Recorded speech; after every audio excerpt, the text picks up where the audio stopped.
বৃহস্পতিবার সন্ধ্যা 7:30টার দিকে নিজ বাড়ির সামনে দাঁড়িয়েছিলেন এক মুক্তিযোদ্ধার স্ত্রী। রাস্তার সাথে বাড়ি হওয়ায় হঠাৎ রাস্তা থেকে গামছা দিয়ে মুখ বাঁধা এক যুবক দৌড়ে এসে মুক্তিযোদ্ধার স্ত্রীর গলা থেকে স্বর্ণের চেইন ছিনতাই করে নিয়ে যায়। একই সময় হাত থেকে স্বর্ণের চুড়ি ছিনতাই করতে গিয়ে তা ভেঙে যায়, ফলে সেই চুরির স্বর্ণের অংশটুকু নিতে পারেনি ছিনতাইকারী।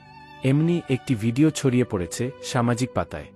সেখানে ওই নারীকে বলতে শোনা যাচ্ছে যে তিনি ছিনতাইকারীকে চিনতে পেরেছেন। তার কথায় মনে হয়েছে ছিনতাইকারী স্থানীয় কেউ হতে পারে। তবে পাশ থেকে অনেকেই পরামর্শ দিচ্ছেন ছিনতাইকারীকে নিশ্চিত চিহ্নিত করে থানায় যেতে।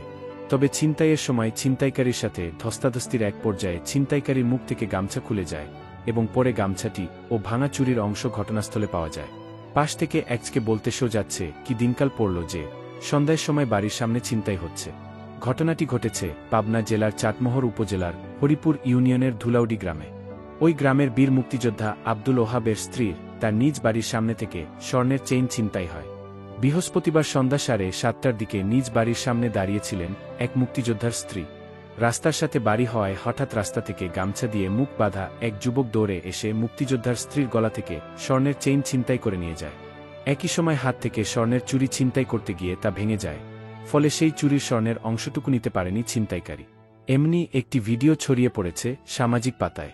সেখানে ওই নারীকে বলতে শোনা যাচ্ছে যে তিনি ছিনতাইকারীকে চিনতে পেরেছেন। তার কথায় মনে হয়েছে ছিনতাইকারী স্থানীয় কেউ হতে পারে। তবে পাশ থেকে অনেকেই পরামর্শ দিচ্ছেন ছিনতাইকারীকে নিশ্চিত চিহ্নিত করে থানায় যেতে। তবে ছিনতাইয়ের সময় ছিনতাইকারীর সাথে ধস্তাধস্তির এক পর্যায়ে ছিনতাইকারীর মুখ থেকে গামছা খুলে যায় এবং পরে গামছাটি ও ভাঙা চুরির অংশ ঘটনাস্থলে পাওয়া যায়। পাশ থেকে একজকে বলতে শো যাচ্ছে কি দিনকাল পড়ল যে সন্ধ্যার সময় বাড়ির সামনে ছিনতাই হচ্ছে। ঘটনাটি ঘটেছে পাবনা জেলার চাটমোহর উপজেলার হরিপুর ইউনিয়নের ধুলাউডি গ্রামে। ওই গ্রামের বীর মুক্তিযোদ্ধা আব্দুল ওহাবের স্ত্রীর তার নিজ বাড়ির সামনে থেকে স্বর্ণের চেইন ছিনতাই হয়।